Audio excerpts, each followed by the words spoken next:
Mga kwento ng lagim.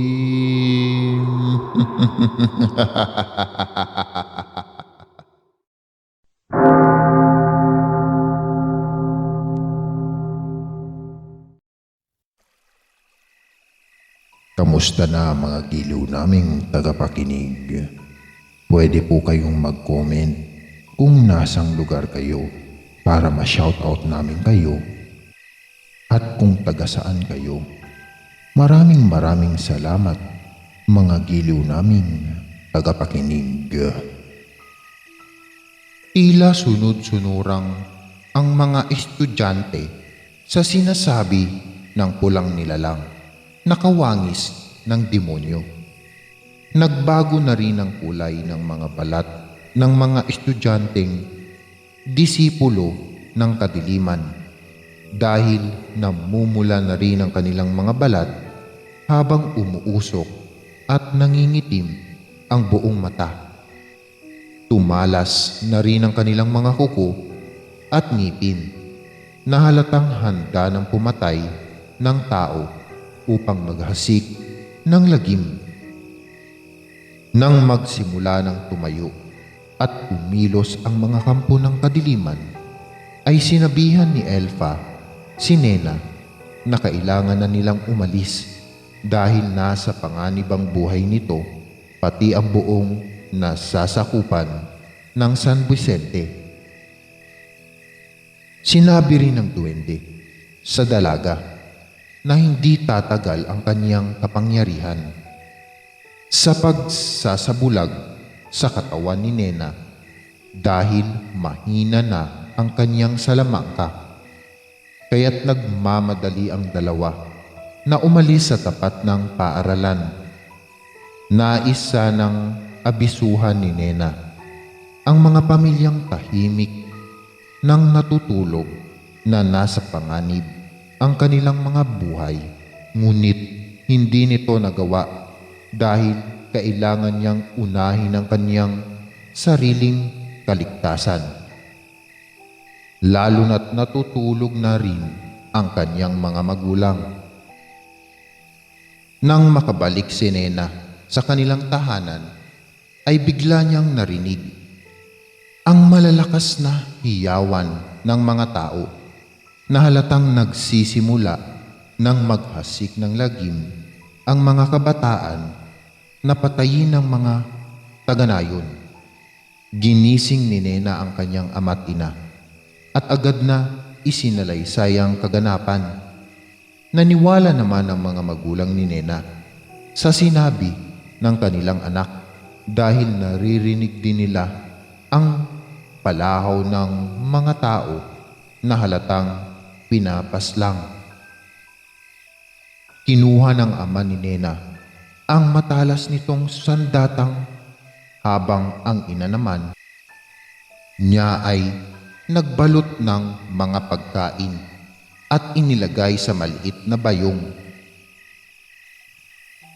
Nilisan nila ang kanilang tahanan at tumungo sa kagubatan para iligtas ang kanilang mga sarili. Samantala, habang binabagtas nila ang pusod ng kagubatan, ay palihim na sinusundan sila ni Elfa kasama ang ilan nitong kaibigang duwende para tulungan ang kaibigang si Nena na masiguro ang kaligtasan nito. Nang makarating sila sa pinakapusod ng kagubatan, ay naghanap sila ng tagong masisilungan hanggang sa masipat nila ang isang malaking matandang puno ng nara na napapaligiran ng matataas na talahib, at sa likuran naman ng puno ng nara ay may isang malaking puno ng balete na napapalibutan ng napakaraming tuyong baging. Sa ilalim ng puno, sila pansamantalang nagtago at doon na rin sila matutulog. Batid nila naligtas sila at malayo na sa kapahamakan. Hindi na rin nila naririnig ang hiyawan ng mga tao dahil napakalayo na nila sa nayon at tanging huni ng mga kuliglig at panggabing ibon ang kanilang naririnig. Sa bayan pa ng mga kumukuti-kutitap ng mga alitaptap sa paligid ng kagubatan. Kinabukasan ay maaga silang nagising. Nilibot ni Enteng ang buong paligid ng kagubatan na malapit sa puno ng nara. Kung pwede silang tumayo ng maliit na kubo na maaari nilang maging bagong tirahan. At dahil ligtas ang kanilang kinasasadlakan, ay tumayo ng maliit na kubo ang ama ng Ninena na si Enteng. At tinulungan naman nito ng kanyang asawang si Inday. Samantala, habang abala ang mag-asawa sa pagkukumpuni ng maliit na kubo, ay naisipan ni Nena na libutin ang kagubatan para maghanap ng mga ligaw na prutas na pwede nilang kainin ng kanyang pamilya dahil hindi na sila maaari pang bumalik sa kanilang dating tinitirahan. Habang naghahanap ng mga prutas na makakain si Nena ay biglang lumitaw si Elpa kasama ang mga kaibigan nitong duwende at tinulungan ng dalaga sa paghahanap ng makakain. Ipinakilala ni Elpa ang kanyang mga kauri sa dalaga at naging kaibigan na rin ito ng dalaga. Ngunit sinabi ni Elpa na hindi sila pwedeng mamalagi sa kinaroroonan ngayon ng dalaga dahil naroon ang lagusan ng kanilang palasyo sa puno ng gitna sa likod ng kanilang dating tirahan. Humingi si Elpa ng tawad sa dalaga dahil wala silang magagawa para kalabanin ng mga tao na naging halimaw dahil wala silang lakas na labanan ng mga ito.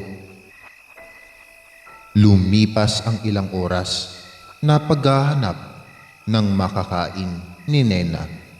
Sa kakahuyan, kasama ang mga kaibigang duwende, ay nabigo ang dalaga makahanap ng prutas. Ngunit nakakita naman ito ng napakaraming kabuti na nakahilera sa tabi ng ugat ng puno na maaari nilang kainin. Habang kumukuha ng mga kabuti ang dalaga, ay binabantayan naman siya ng mga duwende. Ngunit habang bubunot ang dalaga ng kabuti, ay nasilayan nito ang kakaibang kabuti dahil naiiba ang kulay nito at namumukod tangi sa lahat.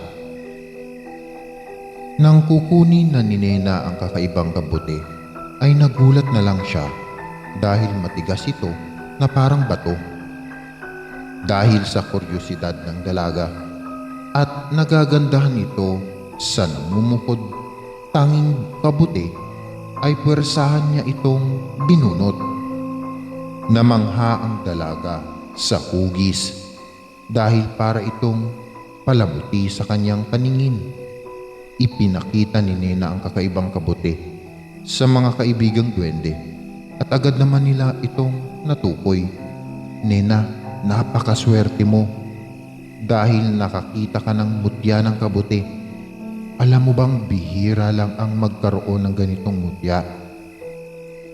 Dahil nabubuo lang ang mutyang to tuwing napapatakan ito ng luha ng isang diwata.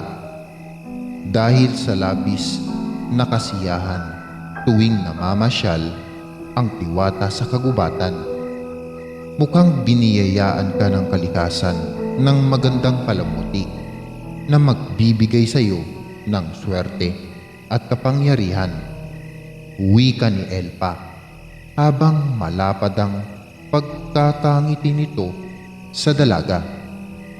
Dahil sa sinabi ni Elpa ay itinago ni Nena ang mutya ng kabuti at inilagay niya ito sa kanyang bulsa. Nagpaalam na rin ng mga duwende kay Nena na babalik na sa kanilang palasyo. Nang makabalik si Nena sa kanilang bagong masisilungan, ay abala pa rin ang kanyang mga magulang sa pagkukumpuni ng maliit nilang kubo. Ngunit malapit na rin itong matapos.